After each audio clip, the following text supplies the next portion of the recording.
আজকে আমরা চলে আসছি আবারও সে জালালপুর চায়ের বাড়ি রেস্টুরেন্টে শুধুমাত্র রাত্রের ভিউটা এনজয় করার জন্য। তাহলে চলুন শুরু করা যাক। আমরা দুইটা বাইক নিয়ে বের হয়ে পড়লাম জালালপুরের উদ্দেশ্যে। তখন বাজে রাত্রে 10:30।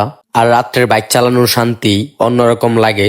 সুন্দর বাতাস আর শান্তিপূর্ণ রাস্তা, নাই কোনো যানজট, নাই কোনো গাড়ির হর্ন। আর এর ভিতর দিয়েই আমরাও ঢুকে পড়লাম জালালপুর রেস্টুরেন্ট। আর এই রেস্টুরেন্ট মানেই রাত্রের সৌন্দর্য আর পাশেই ট্রেনের রাস্তা। আর ট্রেন আসলে রেস্টুরেন্টটাকে আরেকটু আকর্ষণীয় করে তোলে। তারপর আমরাও সুন্দর সুন্দর জায়গা দেখে সবাই মিলে কিছু ফটো তুললাম। ফটো তোলার পর আমার বন্ধুকেও সেখানে পেয়ে গেলাম।